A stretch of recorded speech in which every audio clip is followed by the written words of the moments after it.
We may not share Elazar's compulsion, but we certainly know his emptiness, right? The Buddhists call it the hungry ghost. It sits beneath many respectable habits. It is not only the needle, the bottle, or the pill. It's the refresh of your news feed. It's the glow of the next email. It's the chase for applause. It's the fantasy of if only. It's addiction, friends. Not only to substances, but to certainty, to outrage, to productivity, to distraction, to fantasies that numb the ache of being alive. And just to be clear, addiction, I know, of course, is a medical diagnosis. I don't mean to diminish that or flatten every compulsion into the very same thing. Alcohol use disorder is not the same as compulsive gaming, even if they share certain features. By addiction here, I mean a pattern that shrinks our freedom.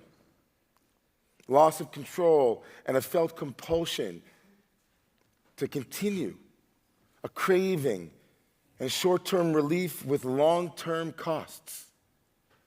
Continuing despite consequences and a life that narrows around the behavior. Addiction promises relief but delivers bondage.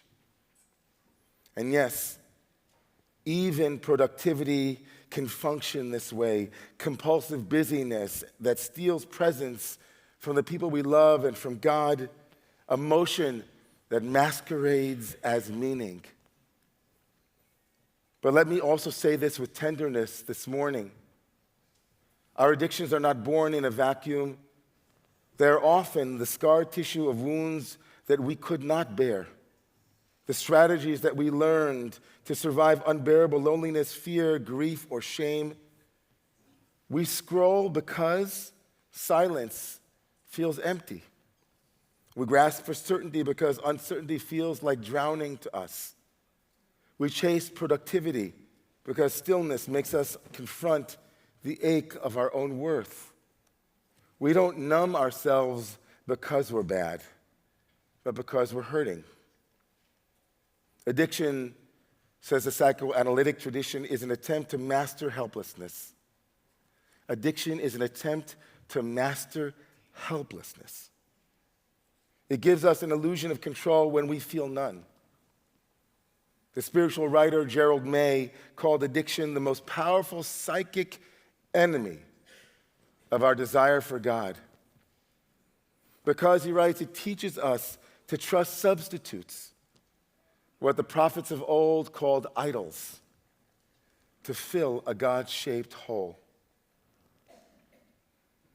It was this longing that Elazar tries to fulfill by visiting prostitutes. And it's what we try to fulfill in our own ways, in various registers, in 1,000 different avenues.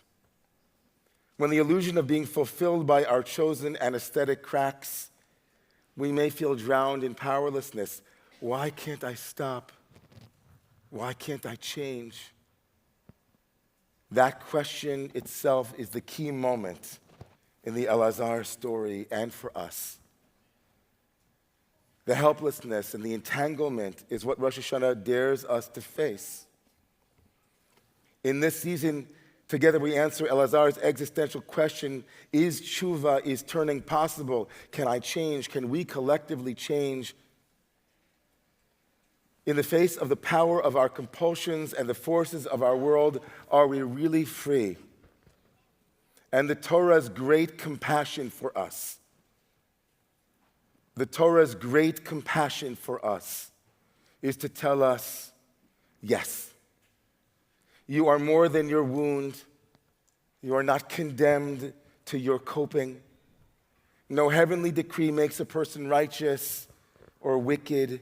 You are not condemned by fate. Even within the various entanglements and thickets in our lives, Ein hadavar talui ela bi. The matter hangs on no one else but me. Can we say that together? Ein hadavar Ein hadavar talui talui ela ela bi. bi. The matter, the davar, is talui. It's hanging on no one else but on me. Be in me and on me. Friends, that freedom can be exhilarating. But let's be honest, it can also be terrifying to be that free, can't it? Freedom isn't a soft word. It means no one else can live my life. I can't blame anyone else for my choices. I am responsible. The matter depends on nothing but me.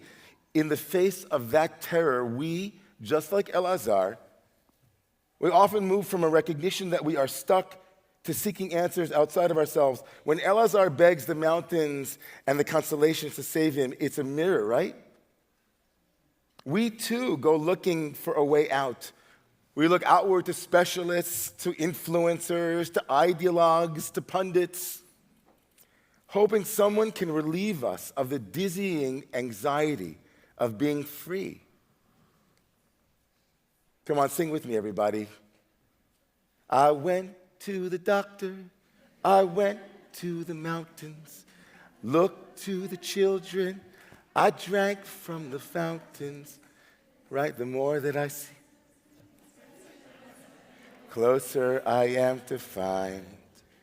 The less I seek my source for some definitive, the closer I am to find seeking some definitive. Man, that was the song of my 20s, my 30s. Because the Indigos knew what the Torah also knows. Isn't that amazing? Certainty is a drug. Certainty is a drug. It spares us the hard work and the risk of being truly free. And it also robs us of our lives. This is serious.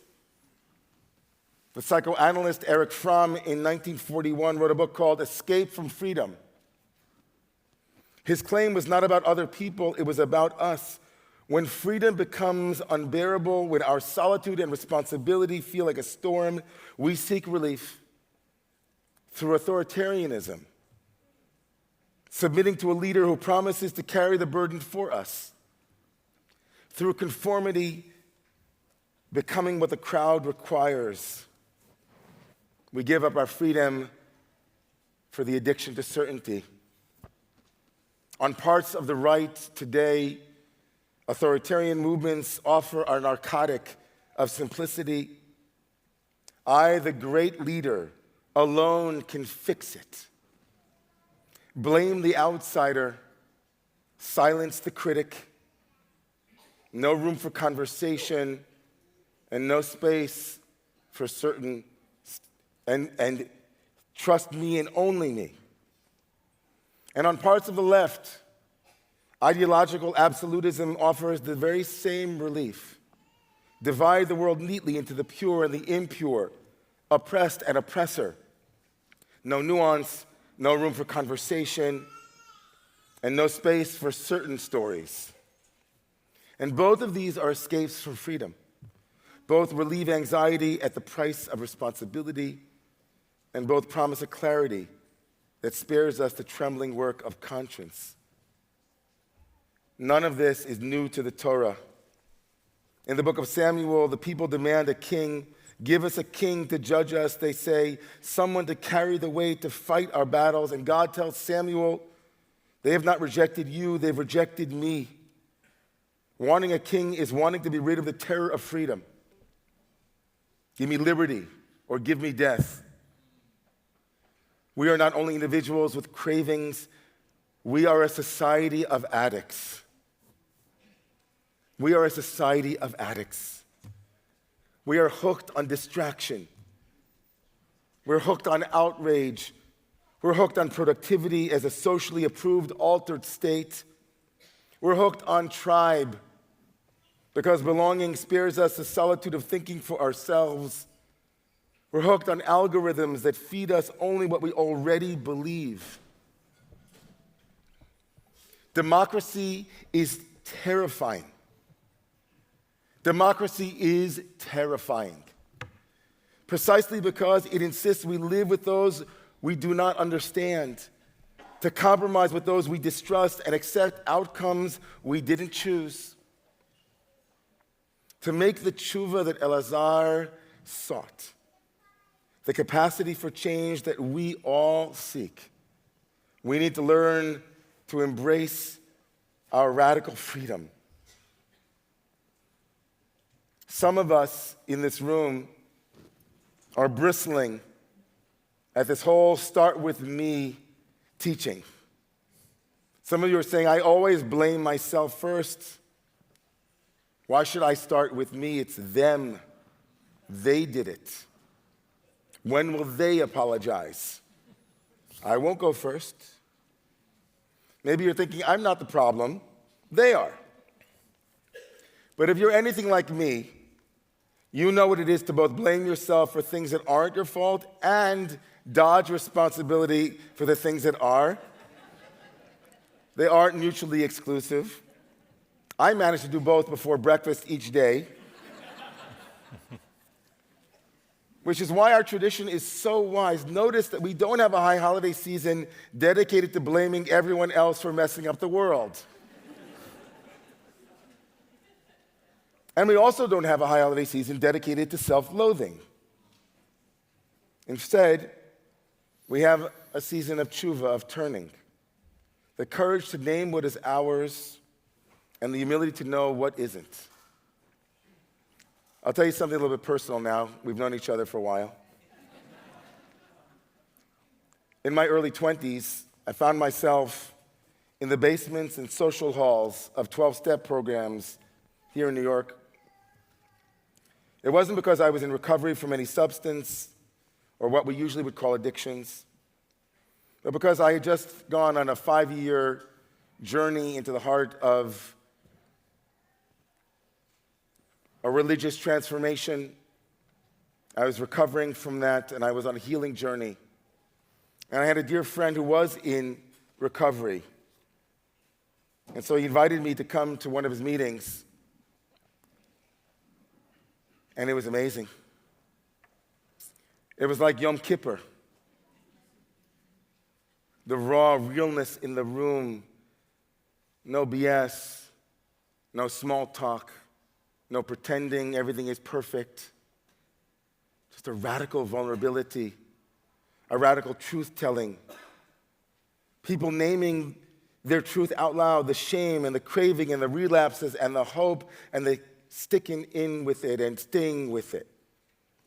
And I thought to myself, I remember, I knew the story of Elazar ben Durdia already from yeshiva, from my time as a rabbinical student, and I remember sitting in those rooms and thinking, this is where Elazar ben Durdia would be at home. His desperate sobbing, I'm crawling on your shores.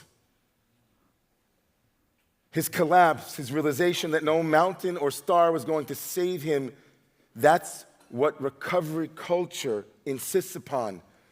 Radical truth-telling, owning what is mine and letting go of what isn't.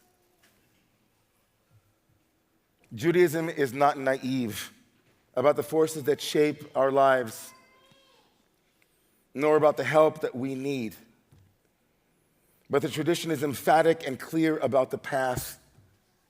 The Midrash says, in God's own words, open for me like the eye of a needle, and I will open for you a gate wide enough for wagons. Pitchu li kepitcho shel machat. God says, make an opening this small, and from that I will expand. But that opening is ours alone to make. And after we make it, God says, let's work now. A shofar reminds me of that opening that is narrow on one end and yet wide at the other. Open for me, and I will open for you. The shofar is traditionally made from a ram's horn. Why a ram specifically, asked the rabbis? Because it reminds us of the binding of Isaac, of Akedat Yitzchak. The ram that substituted for Isaac was caught in the thicket, entangled, unable to move. And the ram itself becomes a symbol of our entanglement.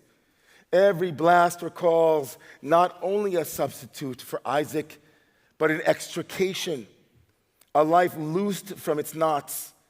The shofar is the sound of us being untied.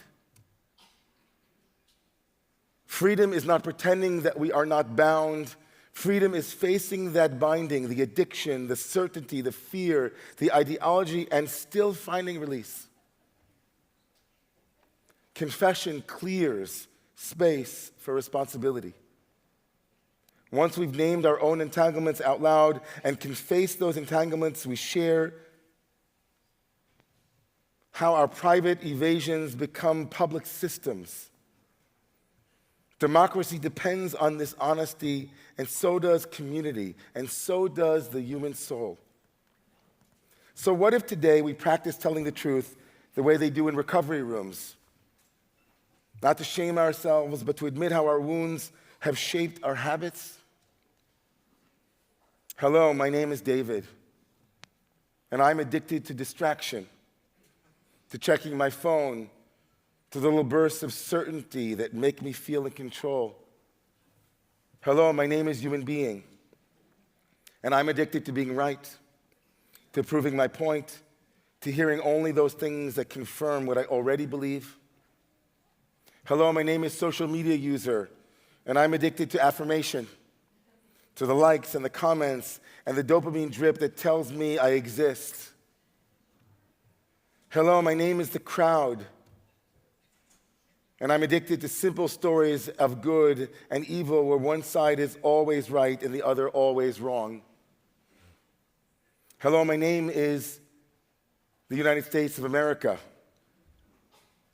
And when I cannot face my history, I'm addicted to grievance, to guns, and to winning at all costs.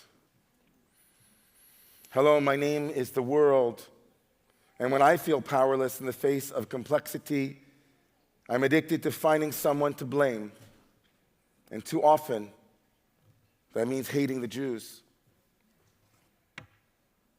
There is tenderness in naming. The point is not shame. The point is to stop lying to ourselves. To say out loud, I am in a thicket.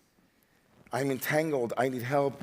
And I have choices to make that no one else can make for me. There is no substitute for your voice. Let me say that again. There is no substitute for your voice. There is no substitute for your conscience. There is no substitute for your yes and your no. There is no substitute this November for your vote at the ballot. And that, my friends, is why Rosh Hashanah places a horn in our hands and says, blow this. That is the sound of the shofar. The shofar is not a melody that you hum along with. It's not propaganda. It's not a slogan. It's a scream. It's a sob. It's the sound made of breath moving through bone. There are no words to hide behind, nowhere to outsource the moment. It is the same cry Elazar ben Durdia released when he collapsed into the dust, weeping until his soul poured out of him. The shofar is his sob, carried across centuries, a broken, wordless sound that says, Ein hadavar talui ela bi, the matter depends on me. Can you hear it? If you listen deeply enough, you can hear it. The sound of brokenness, the sobbing of powerlessness, of vulnerability. The cry